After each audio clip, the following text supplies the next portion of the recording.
Foi definido o plano de enfrentamento às superbactérias nos hospitais e nas unidades de saúde. Uso racional de antibióticos, de medicamentos de combate aos casos de contágio e prioridade aos protocolos de higiene estão entre as medidas a serem adotadas.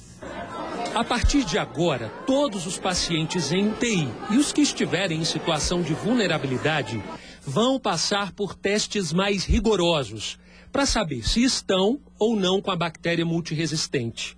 O plano de ação da Secretaria de Saúde começa a valer a partir de hoje. Deve garantir medicamentos de combate nos casos de infecção e também a compra de materiais de limpeza, além da presença de um farmacêutico nas unidades hospitalares. Colocar o farmacêutico clínico dentro das enfermarias, junto com as equipes, para esse cuidado que é muito importante com relação ao uso correto dos antimicrobianos, a diluição correta, as dosagens corretas e aplicação no momento correto. Mesmo o Ministério da Saúde dizendo que em abril já havia alertado o DF sobre o avanço da superbactéria, o secretário de Saúde garante que este plano veio na hora certa. Não, essa medida não é tardia, até porque essa medida ela deve estar implantada em todos os hospitais há muito tempo. O que essa medida que nós detectamos ao começar a elaboração desse plano a partir de abril, nós começamos a detectar que algumas medidas estão sendo um pouco afrouxadas, que a gente precisa apertá-las com relação à prevenção e controle. Esse plano de ação da Secretaria de Saúde também quer fechar o cerco em relação à higienização de médicos, enfermeiros e auxiliares que trabalham nos hospitais da rede pública. A ideia é chamar a atenção para uma atitude simples, como, por exemplo, lavar as mãos. Já para os pacientes, serão distribuídos panfletos com dicas de como evitar a infecção com a bactéria. Os dados mais recentes da Secretaria de Saúde apontam que em toda a rede pública são 7 pessoas infectadas. Elas estão nos hospitais de Taguatinga, do Guará, de Sobradinho e de Santa Maria. Mas o que seria essa superbactéria? Este vídeo explica tudo. É assim que ela se reproduz. De um lado tem uma bactéria normal e do outro a multiresistente. O processo de transmissão dessa capacidade de resistência ocorre em milésimo de segundo. As bactérias multiresistentes costumam ficar no intestino. A maioria dessas bactérias que adquirem esses mecanismos de resistência são bactérias naturais do intestino que sobrevivem nessa região como uma parte protetora dos nossos tecidos. Elas são capazes de nos ajudar a nos proteger de bactérias que têm a capacidade de causar doença no intestino. Elas nos ajudam na fixação de alguns nutrientes, na absorção de alguns nutrientes. O problema é quando ela é transmitida por mãos sujas para outras partes do corpo. Aí a situação é outra. A partir desse momento, elas podem causar infecções de urina e pneumonia e até levar à morte. O que faz com que essa bactéria tenha essa resistência toda? O uso indiscriminado de medicamentos. Agora, o que fazer para evitar a contaminação? Uma pessoa que é portadora de uma bactéria multiresistente no intestino, que vai ao banheiro, não higieniza posteriormente as mãos com água e sabão ou com álcool 70, pode transferir essa bactéria. Ou profissionais de saúde que, por exemplo, façam atendimento a algum paciente portador dessas bactérias. Vai carregar essas bactérias nas mãos, pode carregar no jaleco, na gravata, num instrumento médico, um estetoscópio, um termômetro. E se esses instrumentos ou as mãos não forem higienizados depois do atendimento a esse paciente portador de bactéria multiresistente, essa bactéria pode ser passada para outros pacientes.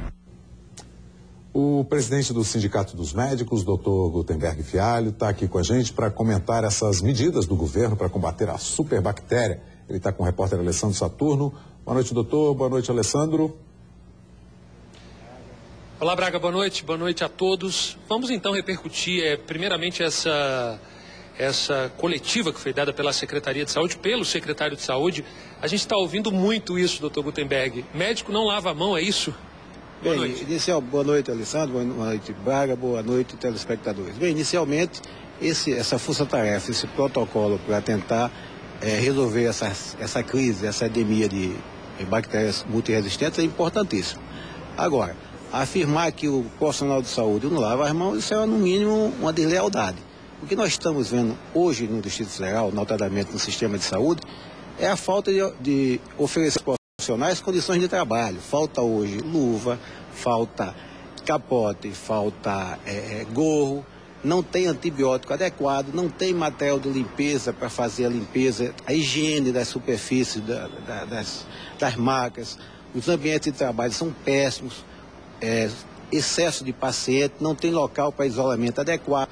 Portanto, são uma série de medidas que devem ser tomadas. Não há orientação aos pacientes e aos visitantes para fazer a questão da higienização das mãos. Então, é uma série de conjuntos, não é um fator isolado. Não basta você tomar uma atitude correta, como os profissionais de saúde fazem, que é a higienização das mãos, se não tem o álcool gel, se não tem a pia, se não tem a toalha para que esses procedimentos sejam realizados. Agora, não disponibilizar o antibiótico adequado, não disponibilizar, como tem ocorrido, está ocorrendo hoje, a falta de material para fazer a cultura de um simples exame de urina e que atribuir a um fator físico do profissional, é não admitir a incapacidade da gestão neste momento. Secretário, presidente, desculpa. Uma das coisas que o secretário afirmou é que ele está colocando a partir de agora que tem que tem sim essa questão do material. Agora, uma outra dúvida que o pessoal me pergunta na rua é o seguinte: quando a gente fala do uso indiscriminado de antibiótico, tudo bem, a pessoa está usando demais aquele remedinho para garganta, às vezes para dor de cabeça, enfim. Mas há denúncias também de que muitos médicos estariam aí receitando antibióticos além do que a doença precisa. Então a pessoa desenvolveria aí essa superbactéria pelo fato de estar usando um antibiótico que é além do que ela precisa. O que fazer com isso? Como combater isso? São situações distintas. Nós temos, existia o uso indiscriminado de antibiótico. O paciente ia na farmácia, o cidadão ia na farmácia e comprava um antibiótico sem a receita. Foi padronizado. Hoje você só tem acesso a um antibiótico, só comercializa, só compra um antibiótico com a receita médica. Então passou a ter o controle. Mas nós estamos tratando da questão de um processo de endemia de surgimento de bactérias multiresistentes no sistema de saúde, no sistema hospitalar. Então a principal causa, nesse caso específico, é o uso inadequado de antibióticos. Você não ter um antibiótico adequado, é você trocar o antibiótico no meio do tratamento. Nós vimos recentemente matérias na imprensa mostrando o encaminhamento de um paciente de um hospital para outro, onde o médico faz o relato que teve que trocar o antibiótico no meio do tratamento.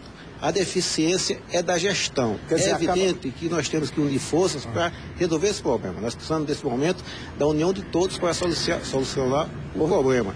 Portanto, a nossa postura, ela é proativa.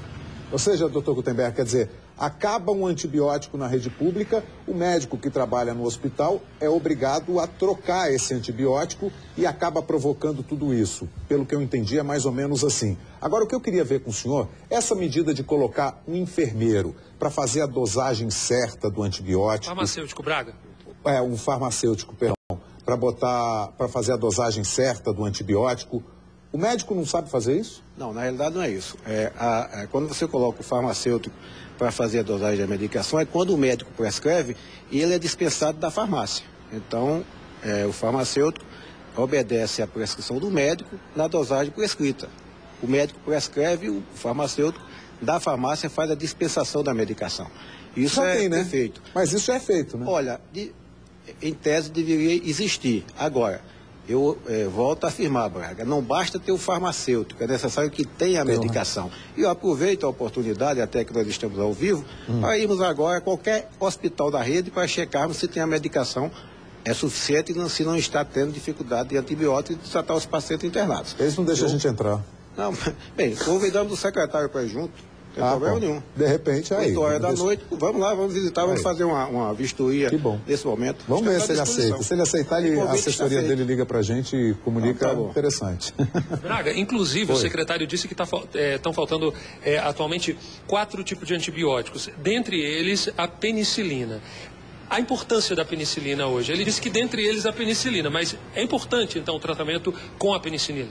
Olha, a penicilina é um antibiótico importante, de primeira escolha algumas infecções e um medicamento barato. Portanto, as drogas de segunda escolha não têm a eficiência que a penicilina tem e são mais caras. Exemplo prático, por exemplo, é o tratamento da sífilis na gestante, da sífilis, na prevenção da profilaxia da sífilis na gestante ou no paciente comum.